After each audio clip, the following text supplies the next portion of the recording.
This is the Poseidon. This is something that, again, the late Peter Pry would warn about right here sitting at this desk. And this is a book that he wrote on it. Poseidon, Russia's new doomsday machine. This was in 2018, and here he signed it to me. A couple bullet points about this.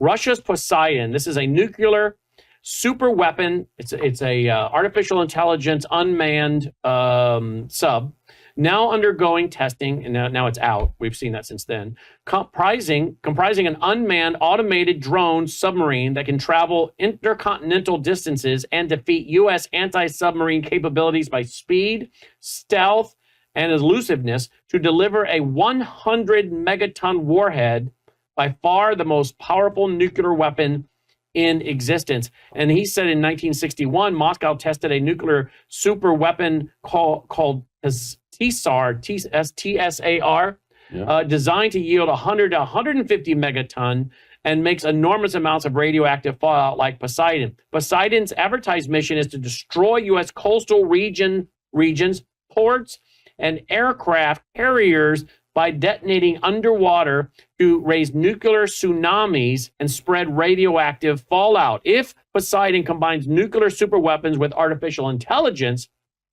it is an unprecedented new threat that eclipses the invention of the atomic bomb. You know, what what Dr. Pry goes on to warn is that this could also be used to go after our subs that send out the nuclear receive. I guess you have to tell me, send or receive nuclear receive orders from like airplanes, right? Part of our nuclear triad. They do receive them over frequencies. That's all you can say.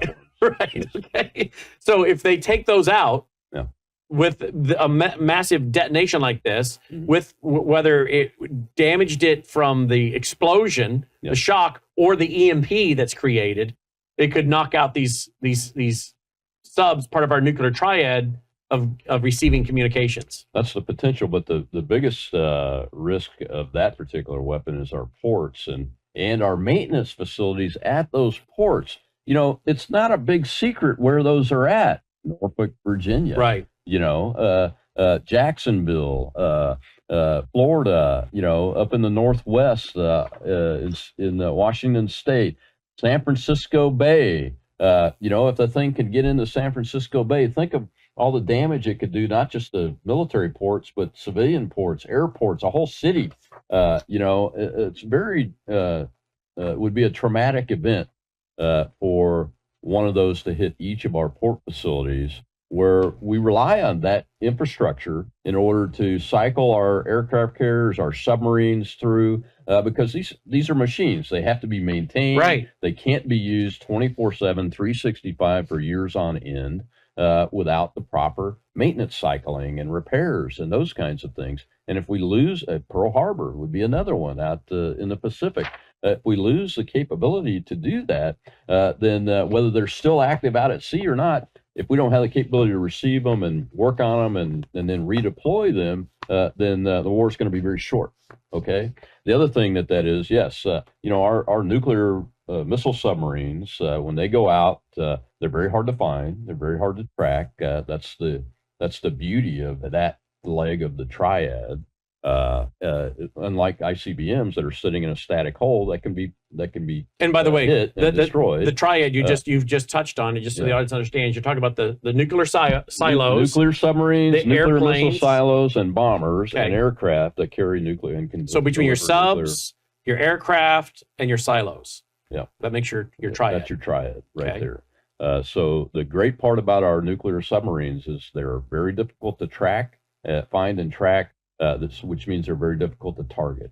Now, if this thing is able to use artificial intelligence to seek out and find and secretly track those and shadow them, think about that. Going off in the middle of the ocean, they don't have to use an EMP pulse. They could get the subs by blast if the subs don't even know that they're being followed.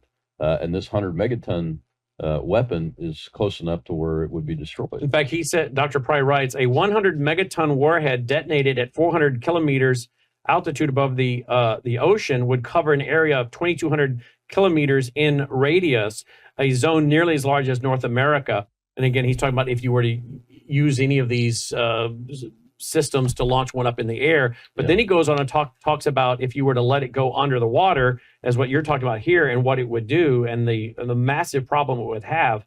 Again, we just read, I think it was last year, that they have one of their ships that they put out that's carrying more than one of these now. I think they have like 3 of them that they're boasting about. That is correct. You know, and that would be a very good partner capability, along with the desire and methodology that both the Russians and the Chinese use, that in opening phases of any conflict with us, their primary adversary, that where they're going to likely use nuclear weapons, is they'll try an electromagnetic pulse attack to take out our satellites, take out our electric grid here in the United States, and take out our electric grids of all of our bases and installations around the world. And then combined with this, take out our nuclear submarines. And then we would be in really big trouble. How much of this technology has to come to bear before you don't even have a war, because they have so much on us we surrender? Well, that's a probability of likelihood to happen. You know, the reason why we successfully kept a nuclear conflict between the Soviet Union and the United States from happening during the Cold War is that we were both strong enough to where we adopted the concept of MAD, mutual assured destruction, that if either side tried to initiate a nuclear war, that both sides' nations and their infrastructure would be entirely destroyed, and their populations would be destroyed to where they would be minor entities in the world, and that's not counting the environment that would happen to the entire globe if something like that kind of exchange would happen. So MAD was a concept that actually carried the day eventually. And when you combined it with the United States economic power in the 1980s, we were able to help cause, in large part due to that activity, the collapse of the Soviet Union. We're not going to do that with China, though, because we have built that massive behemoth capitalist economy that's married to the Chinese Communist Party government. That's totally different than the Soviet Union. So we're in big trouble.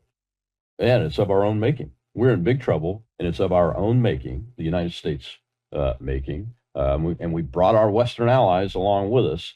And we're not focusing on the right things now in our foreign policy and national security. We're focused on throwing money at Ukraine in a hopeless cause, which could now be a 10-year project. That needs to be gotten to the negotiating table in order to save the rest of the people of Ukraine, and and prevent any spillage in the rest of Europe, which I have seen still to this day, seen no factual evidence that shows that Russia would roll over the rest of Europe if they take all of Ukraine. But we see people talking about that we do. Without any facts and evidence, because they're trying to encourage us to continue to do that. Well, while we're focused there, we're not focusing properly on our Navy. Let's take the Navy, for instance.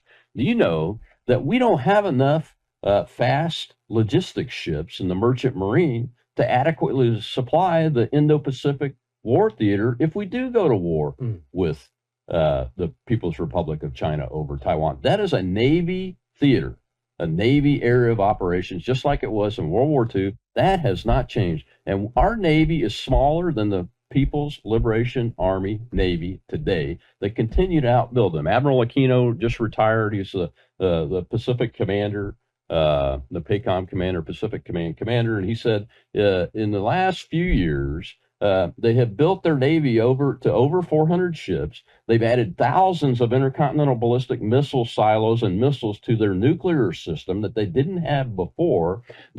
You just mentioned the third aircraft carriers in sea trials right now. They're on track to build aircraft carriers to be able to challenge our system of carrier battle groups on the high seas anywhere in the world. They're not just focused on the Pacific. These folks want to be the global hegemon. That's what their Belt and Road Initiative is about. That's what their build out of their armed forces is all about. And the facts are right there. This is not conspiracy theory. But what are we focused on? Well, we can take down the Russian army on the cheap while the Russian army is getting ready to roll into Kharkiv, the next major city in the northeast part of Ukraine. And they've been rolling slowly across the rest of the Donbass for these last few months. And all the people in the West that have voices of power say, oh, the Russians are losing, they're losing thousands of people. But the facts don't support that. Their GDP's grown, so the sanctions have failed. They've established new and closer alliances with China and with Iran and with Syria. And that, of course, we have the BRICS banking system. I was just about to say, and you have the BRICS banking system that is looking to end the American petrodollar as a reserve currency. It may take a long time to do it.